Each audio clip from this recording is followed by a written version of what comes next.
ahí, pues Muy bien. bien. ¿Cómo están Hola, ¿qué ambos? tal? Bienvenidos. Muchas gracias por conectarse esta mañana.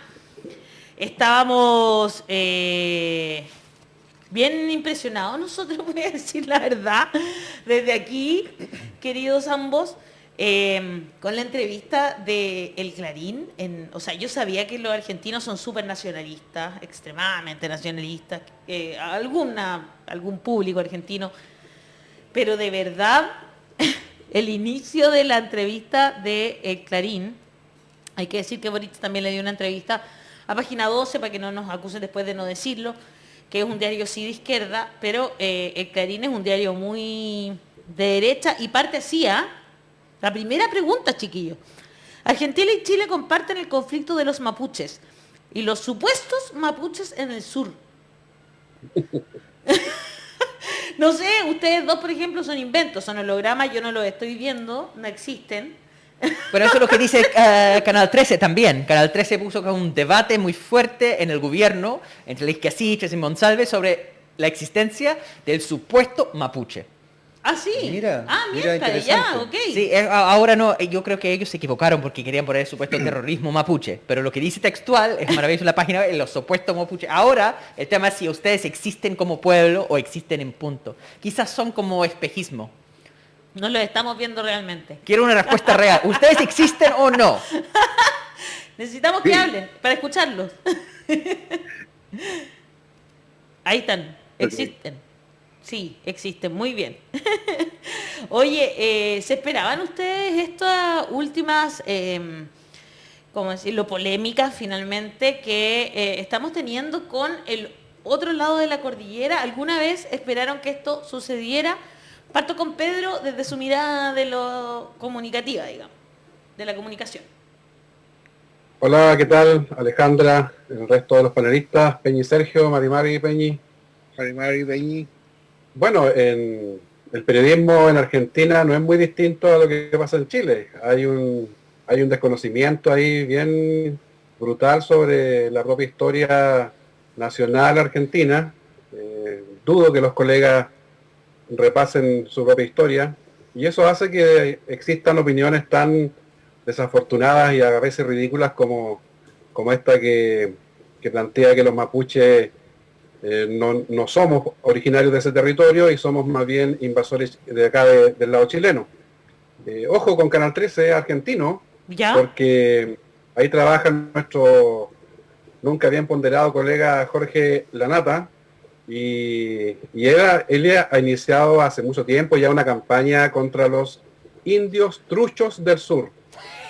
No te lo puedo creer. Ah, sí nomás. Es Jorge el, Lanata, es el concepto que usa Jorge y la verdad es que, o sea, es un poquito patético.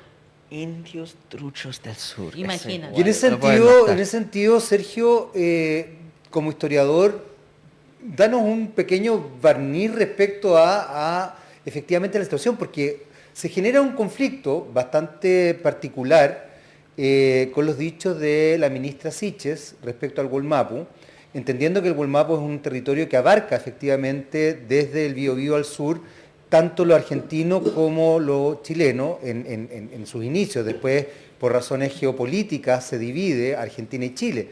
Pero el territorio es ese, y se genera un conflicto finalmente que lleva a la ministra a pedir disculpas. ¿Por qué no nos cuenta un poquito para que la gente también entienda de qué estamos hablando cuando hablamos del Gualmapu y por qué es importante también hablar del Gualmapu, además de establecer quizás las distinciones geopolíticas que refieren al territorio argentino y el territorio chileno? Ok, bueno, saludándolos primeramente, y bueno, Mari Peñi, Pedro. Bueno, primero que nada, hay quienes han preguntado, ¿y este concepto de dónde apareció? O sea, ¿cuándo apareció? ¿Por qué en las crónicas, por ejemplo, no se habla de Gualmapu, por ejemplo? Y eso tiene relación con lo que ha querido escuchar el otro. O sea, por ejemplo, en las primeras crónicas, por ejemplo, del 1600, le preguntaban a los mapuches, ¿ustedes qué son? Entonces ellos decían resh. Yo mapuzungún resh significa soy de aquí, soy originario de aquí. Entonces, ya en el siglo XVII, por ejemplo, ya tuvieron que cambiar el concepto para que fuera mejor entendido por los españoles y agregaron el concepto mapuche. O sea, nosotros reafirmaron que son de acá, pero también de que hay una diferencia de los mapus, o sea, de los espacios. O sea, ustedes vienen de afuera, nosotros somos de acá, pero también nosotros tenemos un territorio acá. Entonces, mapu significa espacio en Mapuzungún. Entonces, bien, en el concepto, o sea, pensemos que el Mapuzungún es una lengua, como dice Miguelén en el Escuchahuinca, que debe haber tardado unos 5.000 a 7.000 años para construir, digamos, todo su sistema ideológico, filosófico, la descripción, por ejemplo, de los aspectos biológicos de lo que lo rodeaba. Entonces, por lo tanto, estos conceptos como Wallmapu siempre estuvieron. Ahora, ¿en qué ámbito circulaba el concepto Wallmapu? Era en el ámbito más espiritual. ¿Por qué? Porque, por ejemplo, yo puedo decir Wayón Tumapu. Wayón Tumapu significa todas las tierras juntas, o todas estas tierras juntas. Yo puedo decir varios sectores Wayón Tumapu. Perfecto. Pero cuando hablo de Wallmapu, me estoy refiriendo a los mapus que son de carácter material, pero a los mapus que también son de carácter inmaterial. O sea, nosotros tenemos un mapu que existe debajo de lo que actualmente llamamos NACMAPU. Nosotros estamos acá, del NACMAPU, pero también hay un mapu debajo y también hay mapus hacia arriba. O sea, está el Huente, Huenumapu, Rañín, Huenumapu. Hay una serie de espacios, digamos, a donde hay distintos sujetos que la habitan. Entonces, cuando se planteaba el concepto de Wallmapu, Wallmapu incluía todos estos mapos juntos. O sea, de ahí un concepto englobalizador, Wallmapu. Ahora bien, ¿qué es lo que ocurre con el devenir del tiempo? Es que los pueblos originarios siempre están haciendo un esfuerzo por darse a entender hacia el otro, por decir qué es lo que se quiere, cuáles son las demandas, cómo se autorrepresentan. Eso es un juego, digamos, de todos los de todas las culturas en general. No es exclusivo del mundo mapuche, todas las culturas operan de esa manera. Entonces, ¿qué es lo que ocurrió? En los 80, digamos, los jóvenes, producto del quiebre, digamos, que se produce con la dictadura, pero también con cómo entender a la izquierda y todo eso, comienzan a buscar un nuevo horizonte, un nuevo marco teórico-político. Y ese nuevo marco teórico-político, en vez de mirar hacia afuera, se miraron hacia adentro. Y al mirarse hacia adentro comenzaron a investigar con las machis, con ciertos loncos que eran más de carácter espiritual, y apareció el concepto y ellos lo retomaron de nuevo. Entonces lo retoman, y estos jóvenes, por ejemplo, Alcamán, por ejemplo, antropólogo, Elisa Loncón, Nil Serraín, una serie de jóvenes, los jóvenes del grupo de teatro mapuche de Admapu, que después pasan al consejo, el mismo Ucán Wilcamán. Todos estos jóvenes comienzan a mirar hacia adentro y comienzan a construir, digamos, cómo se debería unificar, porque aquí hay que responder dos cosas. Uno, cómo nos reconstruimos en términos ontológicamente, cuál es la sociedad que deseamos, y en términos epistémicos, o sea, desde dónde construimos conocimiento para sostenernos políticamente. Entonces ahí el concepto Wallmapu encajaba súper bien, y es por eso que el Consejo de todas las Tierras se llama Auquín Wallmapu Gulam. Entonces, Auquín Wallmapu Gulam, que se traduce mal en términos de Consejo de todas las Tierras, pero bueno, eran las palabras que habían para poder traducir, se llevaron una serie de prácticas. Por ejemplo, el mismo Gulam, por ejemplo, Aucán no se nombra Lonco, se nombra Huerquén. Entonces, como Huerquén, él lleva la palabra. Entonces, cuando se hace Gulam, significa que hay una reflexión colectiva, sobre todo de las personas que más saben, de las personas que tienen más kimun, más sabiduría, y ello implica, digamos, sacar las conclusiones, y luego eso los huerquenes lo pueden entregar. Entonces, por eso teníamos, por ejemplo, hay cuñas, por ejemplo, donde aparece Elisa Loncón declarando a través del Consejo de las Tierras, y distintos jóvenes, pero que actúan como huerquenos, o sea, voceros, digamos, de los loncos, de las machis, y ahí se va construyendo este concepto de Wallmapu. ¿Por qué? Porque es una reconstrucción territorial, una reconstrucción política, pero también una reconstrucción en términos culturales, en términos ideológicos, de volver a ser o volver a proyectar una sociedad mapuche. Entonces Entiendo. ahí se vuelve a acuñar el concepto Walmapu. Ahora, este concepto está ahí, y bueno, una cosa concreta. La ministra no debió haber pedido disculpas. Eso, vamos ahí tampoco entremos Cory. en Claro, materia, es que digamos. eso ¿Por qué es pidieron importante, disculpas claro. si es un Ya- concepto que lo que hace es Sí, reivindicar, ¿no es cierto?, una cultura que durante Y una tanto tiempo ha sido tan territorialidad, claro. golpeada también, ¿no? Claro. exacto. Pero ahí hay o sea, tampoco actuó fuera del marco de la ley. ¿Por qué? Porque lo que dice el derecho internacional es que pueblo indígena o pueblo originario son aquellos preexistentes a los estados. Exacto. Exacto. Entonces, por lo tanto, yo actúo en consecuencia de cómo esos sujetos se llamaron, o cómo esos sujetos les reconozco que están ante el Estado, que tenían una territorialidad antes del Estado. Y lo otro, también la misma legislación internacional, ya sea Convenio 169, que está ratificado tanto en Chile como en Argentina, establece cuáles son los conceptos y los tipos de organizaciones con los cuales estos pueblos originarios quieren autorrepresentarse. Ahora, lo que Y eso llama la ya atención... resulta de los pueblos, o sea, eso es la parte de autodeterminación. Entonces, si O sea, está bien la usada vocera, la palabra. ¿Mm? Estuvo bien usada claro, por está bien usada por la palabra ministra. y dentro del marco del derecho. Perfecto. Ahora, llama la atención en ese sentido, Pedro, cómo se establece definitivamente para mi gusto, un traspié no menor comunicacionalmente hablando. Porque quizás la ministra lo que debería haber hecho, dada la intervención desde Argentina, es explicar esto que estamos viendo. ¿Qué crees que pasa también desde la comunicación en Chile respecto al pueblo nación mapuche y también a los pueblos originarios y a la nominación de los pueblos originarios y la territorialidad que tenían más allá, como muy bien lo acaba de explicar Sergio, más allá de las dimensiones geopolíticas en las que nos vamos constituyendo como nación el Estado de Chile y el Estado de Argentina? Porque aquí hay una cosa que es previa, que tiene que ver, cuando hablamos de Walmapu, no estamos hablando de cómo se configuran el pueblo nación mapuche en Chile y en Argentina, sino que estamos hablando de la territorialidad pre-Estado de Chile y pre-colonia, digamos, pre-llegada de colonia a América. a nuestro territorio. ¿Cómo ves eso, Pedro? Bueno, yo primero decir que efectivamente las disculpas de la ministra estuvieron de más.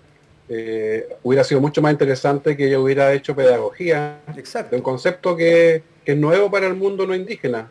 Es un concepto, como bien explicaba el Peña y Sergio, que se ha resignificado con el tiempo. Pasa desde el ámbito de la cosmogonía mapuche al ámbito de la geopolítica. Eso es válido.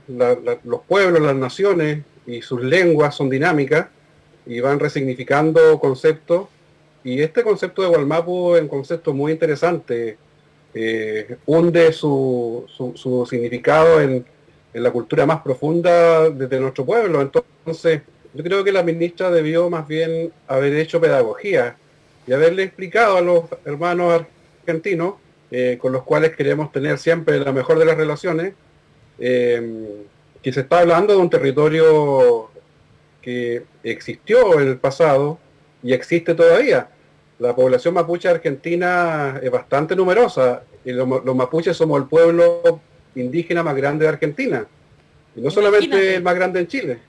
Entonces, y ellos también tienen temas no resueltos en materia de conflictos, ya sea con mega empresas petroleras, con mineras, o bien con algunos magnates que tienen tierras en la parte sur de la provincia de Río Negro y Neuquén, que los ha hecho igual a ellos comenzar a entender de dónde vienen este tipo de reclamaciones.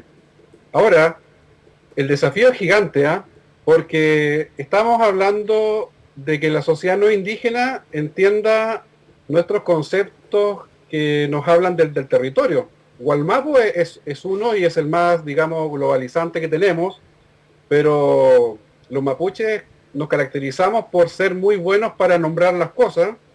La palabra es nuestro principal monumento, dice Elicura, y existen infinidad de denominaciones para los territorios locales. Las identidades territoriales mapuches tienen sus propios nombres para sus territorios. Claro. Uno mismo como mapuche, su identidad la sitúa principalmente en el LOF, y en el Futalmapu al que pertenece su identidad territorial más local. Entonces, estos son todos aprendizajes muy interesantes que el futuro Estado plurinacional y la futura República plurinacional va a tener que idear creativas y audaces políticas educacionales para que la Sí. sociedad chilena se eduque en este tema. Y Así así lo decía- nos vamos a reír después de Sí. episodios como el que hemos visto hasta ahora. Así lo decía ayer Elisa Loncón, que estuvo en la mesa de las que sobran. No podemos dejar que lo plurinacional sea solo una palabra vacía, ¿no? Exacto. Tenemos que darle contenido a ese vocablo. Paola Hernández dice en YouTube: en Chile el racismo va de la mano del clasismo sumado al egocentrismo. Esto se transforma en una bomba fascista pura, dice ella. Jorge S. dice: el pueblo mapuche debe ser respetado. Mariela Conejeros: los argentinos se creen italianos y europeos de tomo y lomo. Es muy cierto eso, uno va y todos se creen medio italiano allá en... No hay nada menos europeo. En Argentina. No hay nada menos europeo que Italia. De hecho, bueno, y lo digo en buena Países lid, periféricos. en muy buena lid lo por digo. Luis Eliezer Arias Aguirre dice: en Argentina existe una élite que se enorgullece de haber eliminado a todos los, comillas, indios. Cito textualmente: cero respeto por los dueños ancestrales de la tierra. Amanda Martínez dice: muchísimas gracias Sergio y Pedro por enseñarnos tanto y explicar tan claramente. Un agrado. La tejedora en nuestra comunidad dice: la complejidad cultural del pueblo mapuche es tan desconocida para Chile por la eterna negación del otro. Nos llenaron de prejuicios en contra de nuestros pueblos. Sería hermoso tener un canal nacional en la red abierta para aprender más. Recuerdo que Elisa Loncón tuvo un programa en USACH que era plurinacional. Necesitamos urgentemente acercarnos a los pueblos originarios. Por cierto, no se habla de nuestros pueblos originarios, es como Claro. para decirlo como abiertamente, entiendo yo, que no se habla de nuestros, sino que se habla de los pueblos, porque estaban desde antes además. Entonces, Yakuza de JHG dice: la ministra debió darles clases de historia a los Nosotros somos de argentinos. ellos más que al otro lado. Exacto. Basta de buenas relaciones. Paula R. dice: exactamente, ¿por qué pide disculpas Siches a los empresarios argentinos? Ni siquiera es un empresario, es un político, es como haberle respondido a Johannes Kaiser, una cosa así. Sí, un político de extrema derecha. Claro, Rafael Sangüesa dice: pidió disculpas porque es lo políticamente correcto, aunque no fuera necesario. Ahí hay varios comentarios de nuestro público que hasta ahora está escuchando atentamente lo que estamos conversando. A mí me pasa que este fin de semana también hubo una respuesta de el subsecretario del Interior, Monsalve, defendiendo que el gobierno quiera mantener diálogos. Ha tenido que defender muchísimo aquello Claro. de los diálogos, ¿no? La prensa exalta los ataques. Por ejemplo, lo que pasó en Contulmo este fin de semana. También estuvo algunos voceros de la CAM, ¿no es cierto? Y otros grupos. Hay Del Resistencia Mapuche y Lafkenche más bien. Exactamente, la Afkenche, que eso es del territorio, como decía Pedro delante, ¿no? Tiene que ver con dónde se ubican. Es importante, ¿no es cierto?, que hay cómo lo toma la prensa y cómo utiliza este tipo de cosas para hacer ver a un pueblo completo como que fuese violento y que el Estado, el nuevo Estado, digamos, al tratar de mantener conversaciones, está como haciendo algo que sería muy absurdo, digamos, que es enfrentarse a esa violencia con palabras. ¿Qué piensa primero Sergio y luego Pedro?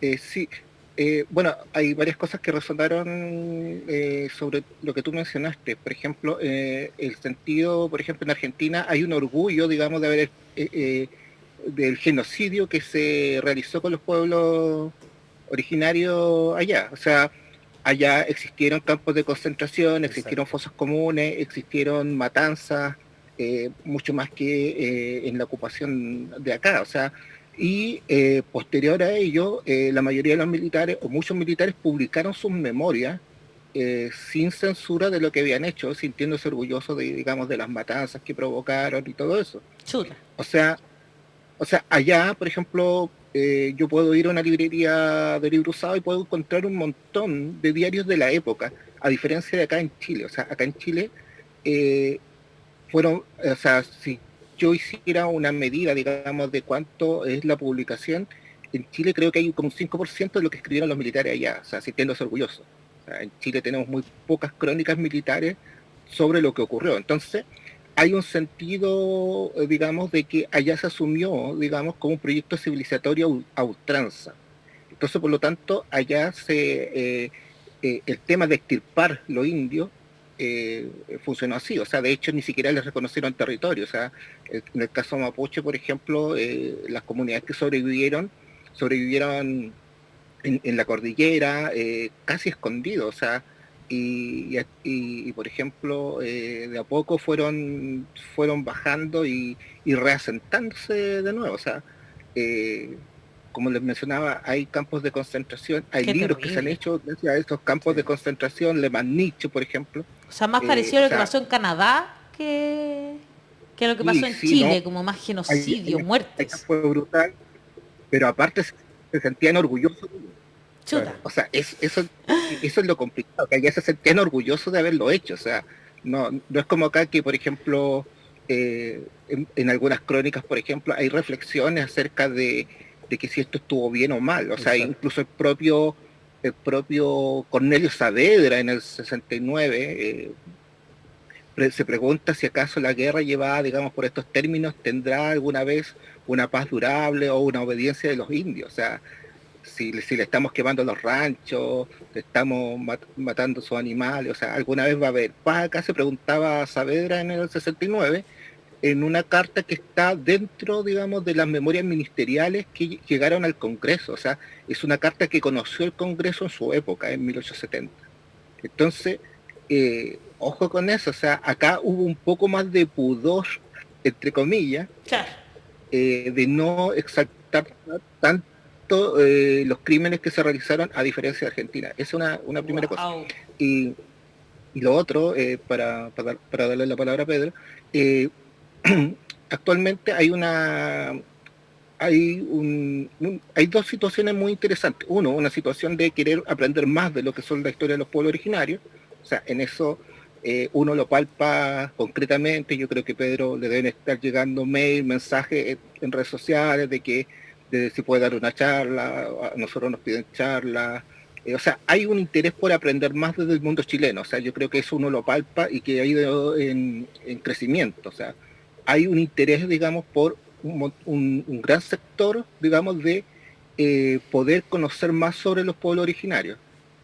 En este caso el Absolutamente. mapuche, que es lo que nosotros manejamos. Y eso es algo muy, muy interesante. Y hay un sector muy minoritario, y eso es lo otro, que hay que colocarlo en perspectiva. O sea, y hay un sector minoritario que rechaza esto. O sea, que quiere ver a la cultura mapuche como algo anacrónico o como que no existen porque ya no son los mapuches del siglo XVI, una cosa así. Pero ese Claro. sector también hay que colocarlo, digamos, en perspectiva. O sea, es un sector minoritario, es un pensamiento cada vez más minoritario. Entonces, aquí hay que tener cuidado, sobre todo con la prensa, de que esto no funcione como caja de resonancia para esos sectores. Yo concuerdo en Entonces, creo eso. que El rollo es que la prensa sí siempre suena sí, como caja de resonancia a esos sectores, pues específicamente a quienes tienen el poder fáctico, ¿no? Mira, exacto. Oriana Mora dice, si Chile conoce poco de los hermanos mapuche, imaginen cómo será con los demás pueblos indígenas. Lorena Arjona dice, mientras más me informo del pueblo mapuche, más los admiro y me enorgullecen. Ricardo Pérez hace una pregunta y dice, ¿es necesario que exista la figura de un intermediario entre el gobierno actual y las comunidades mapuche para tratar la problemática entre el Estado y la nación mapuche? Fíjense que nuestro público ha aprendido y usa mapuche, sin ese al final, no Claro. como los periodistas argentinos, y habla de el conflicto entre el Estado y el pueblo nació mapuche. O sea, también ya hemos ido aprendiendo todos juntos, como bien dice aquí Sergio, ¿no es cierto? Hay un interés de aprender y de aprender de la mayoría, diría yo también. El problema, Pedro, es que la caja de resonancia la tienen los medios de comunicación hegemónicos que no tienen interés en que aprendamos, ¿no? Bueno, con el tema mapuche sucede algo parecido a lo que está sucediendo en la convención, donde se instalan ciertas verdades que no son tan verdades, son fake news y campañas de desinformación en torno a lo que estaría pensando o queriendo el pueblo de Chile o la gente. Y se presentan encuestas y sondeos de opinión que son de dudosa procedencia, en donde no cuadran ni siquiera los porcentajes. Algunas encuestas dan en total 103%, 105%, en fin. Absurdo. Bueno, con el tema mapuche pasa algo muy similar, porque sabemos que los grandes medios, yo colaboro con uno de ellos, están siguiendo, digamos, cierta línea editorial en donde los temas mapuches son complejos, porque ponen en cuestión, yo diría, no tanto temas de identidad nacional. Eso lo defienden algunos conservadores nostálgicos del Estado-Nación por el siglo XIX. Y eso generalmente son pocas personas, son incluso, yo diría, son los más estudiosos de la historia de Chile, los que son más fanáticos. Pero lo que los grandes medios defienden o intentan defender siendo caja de resonancia son aquellos otros aspectos que ponen en cuestión la lucha mapuche. Estamos hablando del modelo de desarrollo económico, exacto. Estamos hablando de la industria extractiva en el sur, de las grandes industrias madereras, estamos hablando de los megaproyectos de inversión en territorios indígenas, no solamente en el mundo mapuche, también en la zona norte andina, también en la zona austral, en los fiordos australes. Ellos ven que el avance mapuche implica un cuestionamiento a una forma de hacer riqueza en Chile que sabemos es absolutamente injusta para el resto de la población. Y es absolutamente también dañina con el medio ambiente, con las comunidades, etcétera. Entonces, yo diría que hay una defensa ultranza básicamente de un modelo económico, de una estructura de dominación también de cierta élite económica, política, yo diría eclesiástica y militar también, y que el tema mapuche aparece como una gran amenaza interna. Ahora, esos sectores están hoy día en una posición de resistencia brutal. Lo están haciendo contra la convención, sí. Una verdadera campaña contra la convención, y también lo están haciendo en el tema indígena, que no olvidemos, es uno de los temas también muy sensibles dentro de la convención. Exacto, lo unen ambos. Unen la convención y dicen va a ser una convención indígena o una constitución indigenista. Exacto, hablan de la agenda indígena, hablan de la convención indigenista, etcétera. Y esa es una tremenda noticia para Chile, porque quiere decir que la lucha indígena hoy día está caminando de la mano de un cambio en el pacto social que va en la misma dirección. Y eso a mí me tiene muy esperanzado. De hecho, bueno, en estos momentos, mientras nosotros conversamos, mira, justo estudiantes mapuches se tomaron dependencias de TVN en Temuco, informa Radio Cooperativa. Muy bien. Dice, estudiantes universitarios mapuches se tomaron este lunes las dependencias de TVN en Temuco, capital de la Araucanía, por el caso judicial del Valle de Licura, donde fueron condenados 8 comuneros mapuche. Julio San Martín, uno de los voceros de la toma, dijo que buscan, comillas, visibilizar completamente la situación de nuestros peñis, el juicio viciado con que testigos protegidos que no corresponde, además de la condena exagerada de 25 años. Hassan Akram. A ver, muchas gracias Pedro, muchas gracias Sergio por esta discusión que ha sido tremendamente enriquecedora. Es súper importante para la sociedad chilena en general y para nosotros, y creo que estamos los tres muy agradecidos por eso, de volver a poner los puntos básicos acerca de la historia del Wallmapu, de la construcción que tenemos de un Estado racista que ayudó con el despojo de territorios, cómo es la situación económica en el momento de los forestales, y todo eso se agradece. Pero hay que decir que es bastante lamentable que cada vez que entramos en esto, tenemos que hablar de lo más básico de lo básico para poner en orden preconversación, porque tenemos la activa participación de la prensa empresarial en generar un marco teórico tan equivocado que no podemos conversar.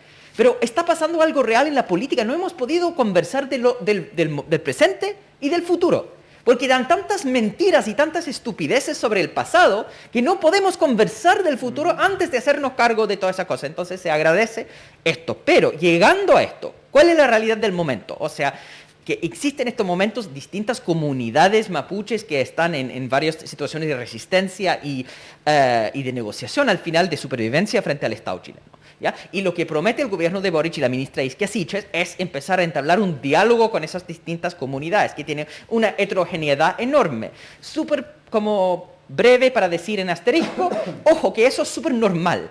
Si uno va en términos lingüísticos, que hemos hablado harto de que la palabra Walmapu puede tener 5 distintos significados, que las definiciones del Mapudungún son tan plurales. Ojo, que la Academia Francesa existe para tratar de regular un idioma por la enorme heterogeneidad que tiene. Todos estos de los idiomas europeos que estamos hablando el español, todos esos idiomas tienen muchísima variación regional y la formación de un idioma único con cierto consenso básico es del siglo XIX, donde logran así como cierta homogeneización del idioma. Entonces lo más natural del mundo que en Mapudungun existe esa pluralidad de distintas definiciones. No debemos por eso alarmarnos. Es parte, de hecho, de lo frustrante que es tener que explicar eso por toda la estupidez hacia abajo. Pero lo que quería preguntar a ustedes dos, más bien por conocedores de la situación actual de las comunidades. Hay, como pasó con Tulmo, ¿cierto?, esos ataques incendiarios, que este movimiento de resistencia mapuche y lafkenche está exigiendo del gobierno de Boric un petitorio bastante fuerte. Y el gobierno habla de su voluntad de hacer diálogo, pero le está costando, parece, desde muy afuera. ¿Cómo ven esos primeros tentativas después del problema en Temucuicuy? ¿Están avanzando algo? Porque desde afuera es difícil saber cómo es el tono de esas conversaciones más entre bambalinas. Pedro, si quiere empezar. Perdón. Larga la pregunta. Bueno, Comentario más uno observa en las organizaciones de corte más radical o rupturista que existen en el sur, señales que pueden ser analizadas de distintos puntos de vista. Uno de ellos, el positivo, la parte medio llena del vaso, por así decirlo, es que están enviando el mensaje a la moneda de que quieren conversar, de que quieren sentarse a dialogar en función de los puntos que ellos plantean en sus comunicados. La CAM habla de territorio, habla de la situación de las forestales y habla también de la autonomía. La resistencia mapuche lafkenche en su comunicado de 4 puntos establece una situación bien específica respecto de la prisión política, respecto de los juicios, las causas que están pendientes y el traslado de presos a los centros de estudio y trabajo que hay en la zona sur. Bueno, si yo fuera alguien que está en el gobierno, no lo soy, pero si yo lo fuera, yo entendería básicamente que me están enviando mensajes para conversar. Eso es algo que cualquier analista se da cuenta. Ahora, el gobierno lo tiene complicado, ¿por qué? Porque todavía no presenta un plan, un diseño claro respecto de hipotéticos acercamientos hacia el mundo mapuche más de corte radical, que son los protagonistas de la conflictividad. Si todo este tema no lo vas a resolver conversando con asociaciones comunales, comunidades pacíficas, instituciones mapuche, ONG. Esto lo vas a resolver o vas a lograr una desescalada sentándote a parlamentar con aquellas organizaciones que son las protagonistas de de la conflictividad en la zona sur. Claro. Ellos, por lo pronto, están dando señales de que están disponibles. Así es. ¿Cómo lo ves tú, Sergio? Bueno, yo creo que en el caso de la diversidad que existe al interior del pueblo mapuche, creo que hay dos aspectos centrales a considerar. Uno, el avance en términos de autodeterminación, o sea, se está, digamos, tratando de escuchar las voces, y justamente eso es un poco lo que trata la autodeterminación, o sea, poder decir algo desde lo propio y que eso tenga, digamos, resonancia en el otro. Creo que en ese sentido, como dice Pedro, hay una voluntad.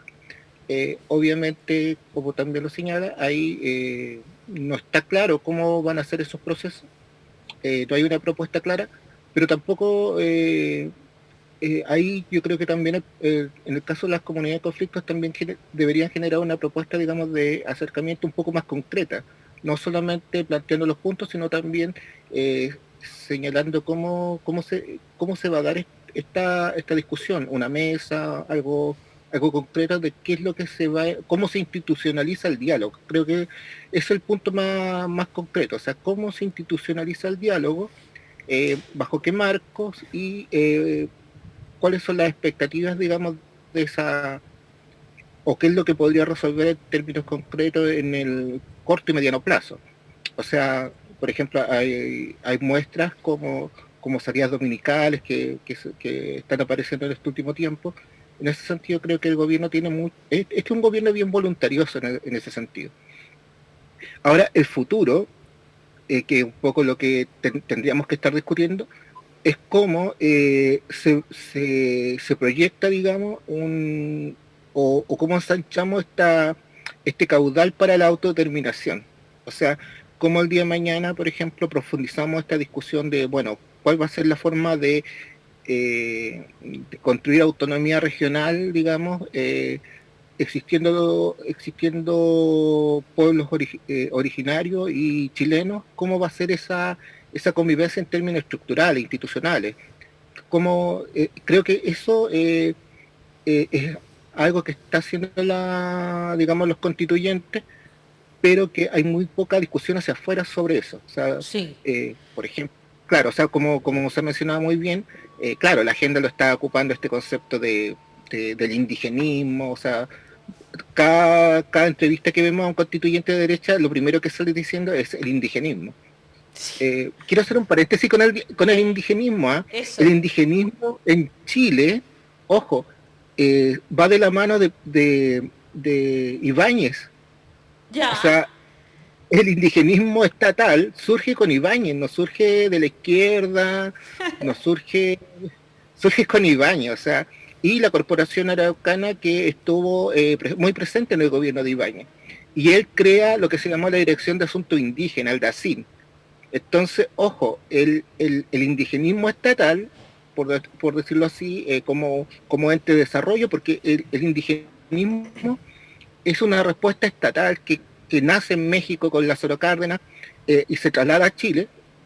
Años después lo toma un sujeto que tiene una visión desarrollista, pero que no es de izquierda, no es un revolucionario ni nada por el estilo. Entonces, incluso hasta Pinochet tuvo su propio indigenismo. O sea, Pinochet tenía el Consejo Regional Mapuche, que tenía asesores en la intendencia, o tenía un consejo en la intendencia, un consejo para los gobernadores, y tenía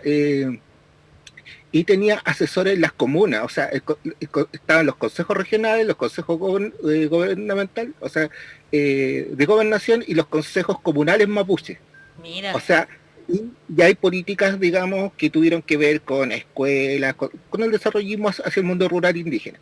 Entonces, el indigenismo es una respuesta estatal y que va tomando forma de acuerdo a cada gobierno de turno, porque el indigenismo, su respuesta concreta es a través de la política pública.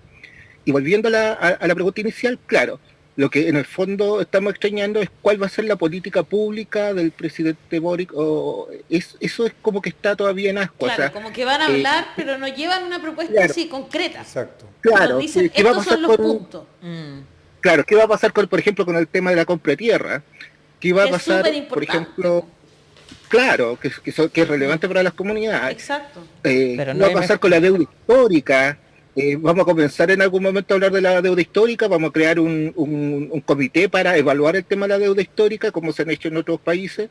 Creo que faltan esas políticas sumamente concretas que institucionalicen el diálogo y permiten, digamos, una transparencia también para la ciudadanía. O sea, ¿por qué? Porque ese diálogo, digamos, va a estar cubierto por la prensa, la gente se va a enterar qué es lo que se está conversando, a qué nos referimos con deuda histórica, por ejemplo. Entonces hay una serie de elementos que en estos momentos no están institucionalizados. Entonces, claro, hay uno dice, chuta, o sea, el gobierno tiene que apurar un poco más el paso en esta... O sea, no se está pidiendo que el gobierno lo resuelva todo, sino que deje encaminado, o que su política pública vaya a encaminar procesos de institucionalización del diálogo, para que esto sea mucho más concreto para las personas y también permita acotar la discusión con las voces alarmistas que actualmente escuchamos, sobre todo desde los constituyentes de derecha. Mira, Luis Eliezer Arias dice, necesitamos personas muy pensantes como estos tremendos invitados dentro del gobierno para que no sigan jugando a apuntar en el blanco. una conclusión que saca nuestro público. Pedro, Sergio, muchas gracias por estar esta mañana en La Voz de los que Sobran. Un abrazo enorme. Gracias a ustedes, un abrazo. Soy Chao, Coyal chao. Peñi.